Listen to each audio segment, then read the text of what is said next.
สวัสดีค่ะมื้อนี้ได้มาทำอาหารสีไทยๆเนี่ยจักหน่อยเด้อพี่น้องคือแแกงเผ็ดเนื้อหมูใส่กะทิพริกแกงมื้อนี้เนาะบ่แม่นอาหารบ้านๆเอาสีไทยๆไปเนี่ยจักหน่อยเนาะมื้อนี้เนาะเพราะว่ายายดวงก็ได้หุงข้าวเจ้า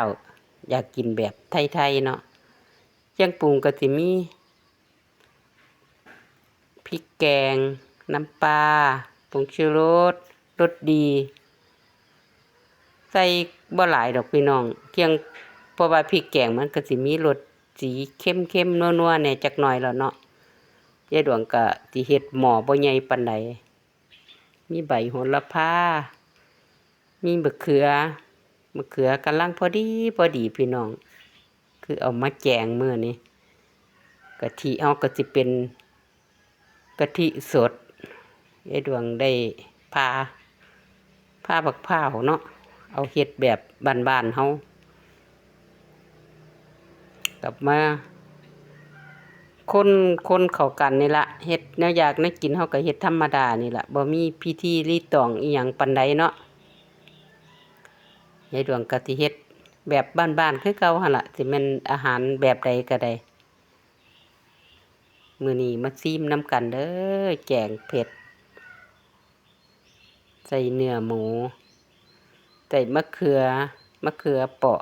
ตะแซ่บพี่น้องผัดเข้ากันคนโคเลเข้ากันเนาะใส่เครื่องปรุงคั่วให้มันสีกะทิขึ้นหน้าเนี่ยจักหน่อยใส่พริกแกงมันก็สีเหลืองๆเนาะเป็นน่ากินจักหน่อยเนาะยายดวงก็สิได้เอาน้ำเปล่าเฮาเทลงใส่พอให้มันมีน้ำได้ราดกับข้าวสวยข้าวเจ้าเฮาจักหน่อยเนาะพี่น้องมื้อนี้มาซิมน้ำใจดวงเด้ออาหารแบบนี้สิเป็นจังใดเครือก็เก็บมาจากต้นใหม่ๆพี่น้องจากสวนยายดวงหั่นล่ะบะเขือก็ได้ก็มีใบโหระพาก็เก็บจากสวนคือเก่าเพราะว่ายายดวงก็สิมีใบเบิดพวกผักพวกอันใดก็ได้เนาะยายดวงปลูกไว้เลาะข้างบ้านข้างหยังนี่ละไว้แต่เฮ็ดอยากเฮ็ดกินเพราะเฮาว่าอยากเฮ็ดอันใดก็ได้เก็บมาเฮ็ดโลดเนาะหมูก็สิซื้อมาไว้ก็สิอยู่ในตู้เย็นคือเก่าหั่นล่ะพี่น้องหมูก็ได้มาซิมนำกันบัดนี้ตะแซ่บบ่พี่น้องอาหารแกงเผ็ดใส่หมูใส่มะเขือเปาะรสชาติที่เป็นจังไดเนาะอาหารสีไทยๆจักหน่อยมาพี่น้องใส่กับข้าวเจ้าข้าวสวยเฮาหุงใหม่ๆข้าวเจ้ากำลังอ้ายทวนคือกันเนาะเนื้อกินอาหารการกินเฮากินแต่แซ่บบ่พี่น้องมาซิมนำกันกับยายดวงเด้อมื้อนี้เด้อ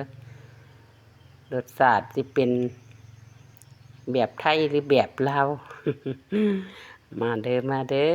ผู้ใดอยากซิมน้ำยายดวงอาหารรสใดก็คือเก่าหั่นล่ะเนาะพี่น้องเฮ็ดกินไปมีหยังเฮาก็เฮ็ดไปขอบคุณหลายๆเด้อ